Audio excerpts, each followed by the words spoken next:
Go I down into the darkness of night.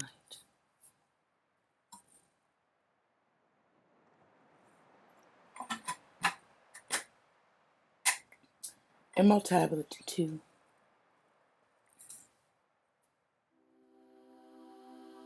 Emerald Tablet 2. The Halls of Amenti. Deep in the earth's heart lie the halls of Amenti, far neath the islands of sunken Atlantis, halls of the dead and halls of the living, bathed in the fire of the infinite awe. Far in the past time, lost in the space-time, the children of light looked down on our world, seeing the children of men in their bondage, bound by the force that came from beyond. Knew they that only by freedom from bondage could man ever rise from the earth to the sun. Down they descended and created bodies, taking the semblance of men as their own. The masters of everything said, after their forming, "We are they who were formed from the space dust, partaking of life from the infinite all, living in the world as children of men, like and yet unlike the children of men." Then for a dwelling place, far neath the earth crust, blasted great spaces they by their power, spaces apart from the children of men, surrounded them by forces and power, shielded from harm they, the halls of the dead. Side by side then placed they other spaces, filled them with life, and with light from above, builded they then the halls of Amenti, that they might dwell eternally there, living with life to eternity's end. 32 were there of the children, sons of light who had come among men, seeking to free from the bondage of darkness those who were bound by the force from beyond.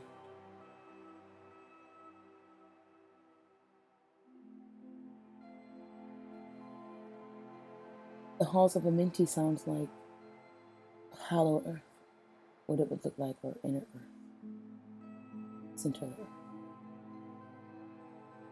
Deep in the halls of life grew a flower, flaming, expanding, driving backward the night. Placed in the center, a ray of great potence, life-giving, light-giving, filling with power all who came near it.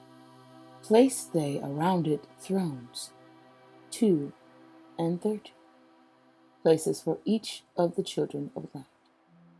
Placed so that they were bathed in the radiance, filled with the life from the eternal light.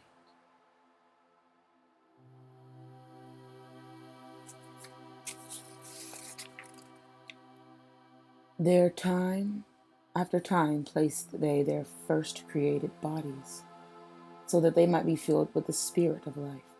100 years out of each 1,000 must the life-giving light flame forth on their bodies, quickening, awakening the spirit of life. There in the circle from aeon to aeon sit the great masters, living a life not known among men. There in the halls of life they lie sleeping.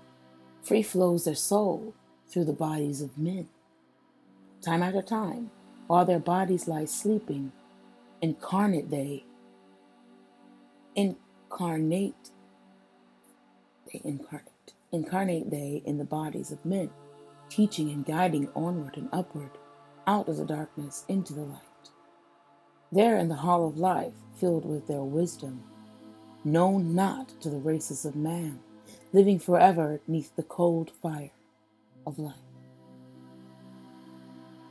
sit the children of light. Times there are when they awaken, come from the depths to be lights among men, infinite they, among finite men. He who by progress has shone from the darkness, lifted himself from the night into light. Free is he made of the halls of Amenti, free of the flower of light and of life. Guided he then by wisdom and knowledge, passes from men to the master of life. There he may dwell as one with the masters, free from the bonds of the darkness of night. Seated within the flower of radiance sit seven lords from the space-times above us, helping and guiding through infinite wisdom the pathway through time of the children of men. Mighty and strange they, veiled with their power, silent, all-knowing, drawing the life force. Different yet one with the children of men. Aye, different and yet one with the children of light. Custodians and watchers of the force of man's bondage, ready to loose when the light has been reached. Ready to loose when the light has been reached. First and most mighty sits the veiled presence, Lord of lords, the infinite nigh. Over the others from each cosmic cycle, weighing and watching the progress of men.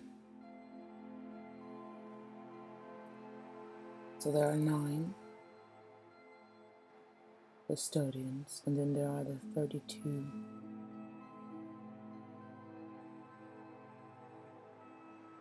what do they call themselves? The children of light. 32 thrones for the children of light, sitting around the eternal flame.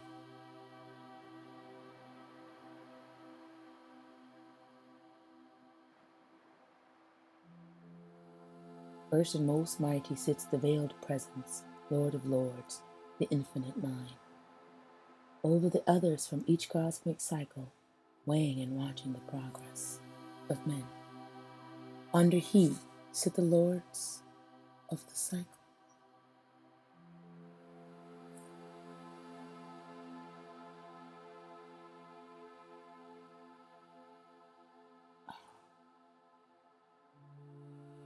His name is the infinite. Under he sit the lords of the cycles, 3, 4, 5, and 6, 7, 8. Each with his mission, each with his powers, guiding, directing the destiny of man. There sit they, mighty and potent, free of all time and space. Not of this world they, yet akin to it. Elder brothers they, of the children of men, judging and weighing, they with their wisdom, watching the progress of light among men. There before them was I led by the dweller, watched him blend with one from above. There before them was I led by the dweller, watched him blend with one from above. Then from he came forth a voice saying, Great art thou, Thoth, among children of men, free henceforth of the halls of Amenti, master of life among children of men. Taste not of death, except as thou will it. Drink thou of life to eternity's end. Henceforth, wherever is life, thine for the taking. Henceforth is death at the call of thy hand. Dwell here or leave here, when thou desirest. Free is Amenti to the Son of Man. Son spelled S-U-N. Take thou up life in what form thou desirest, child of the light that has grown among men. Choose thou thy work, for all souls must labor, never be free from the pathway of light. One step thou hast gained on the long pathway upward.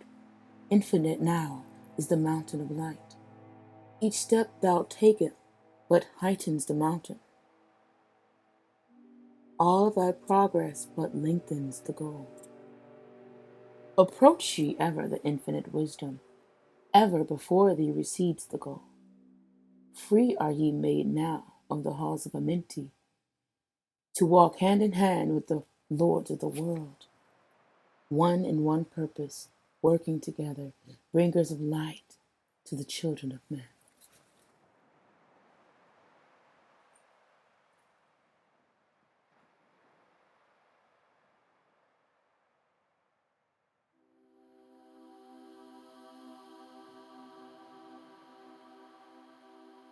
Hmm.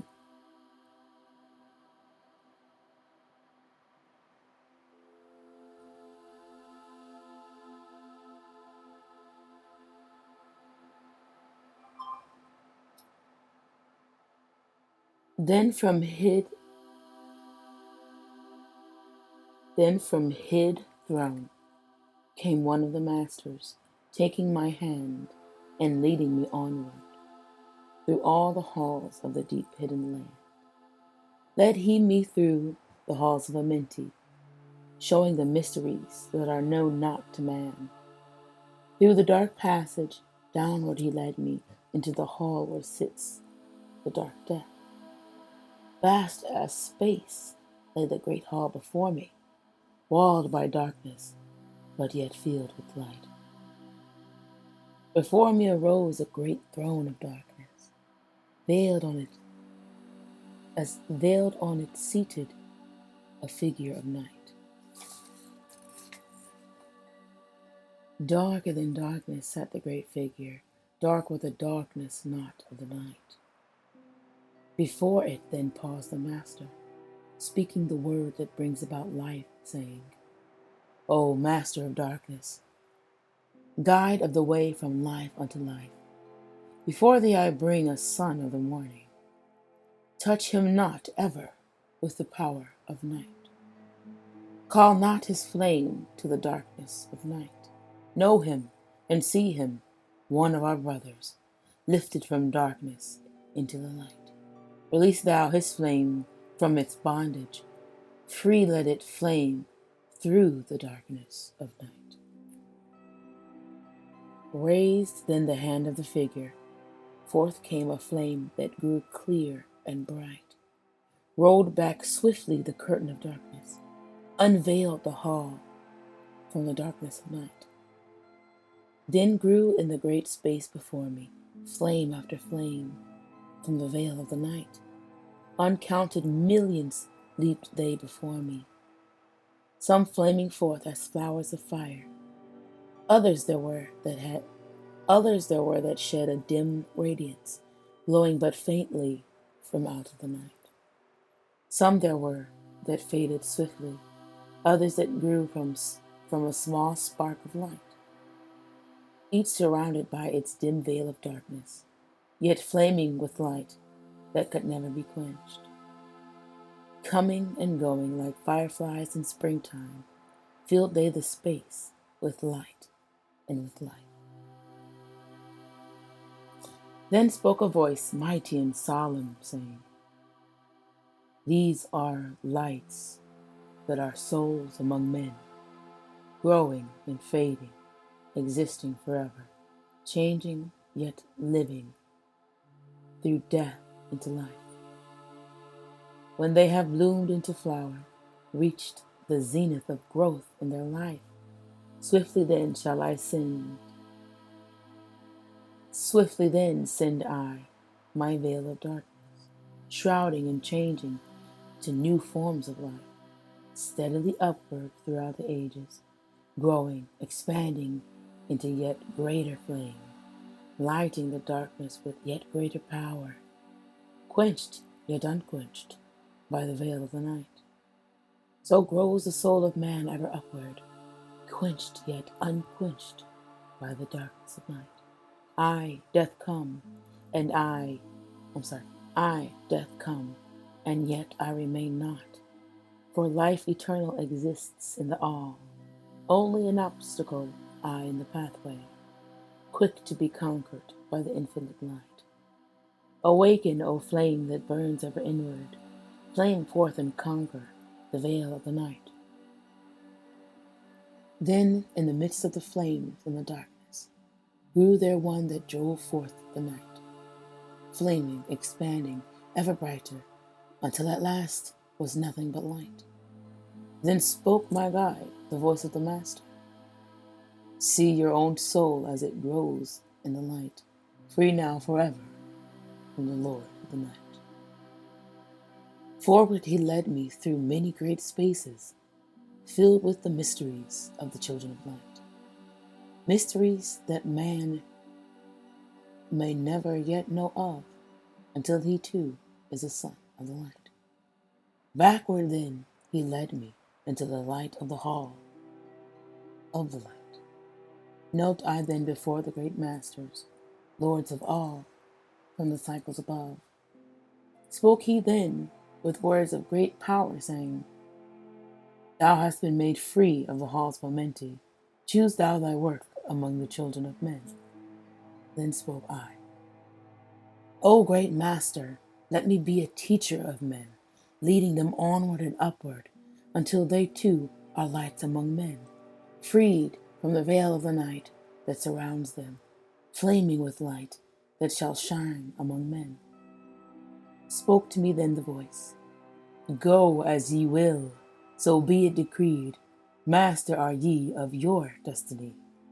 Free to take or reject at will, take ye the power, take ye the wisdom, shine as a light among the children of men.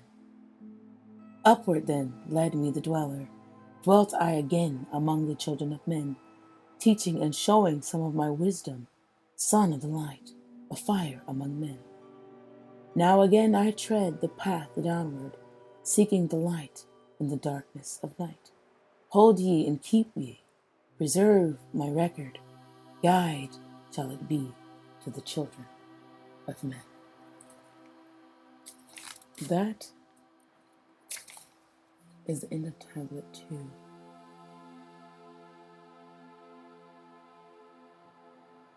I quite enjoyed that. I have my little notepad here. I'm going to go through it and take notes. And I'm going to do that with the first tablet. And then hopefully I'll be back tomorrow with Tablet 3. Until next time.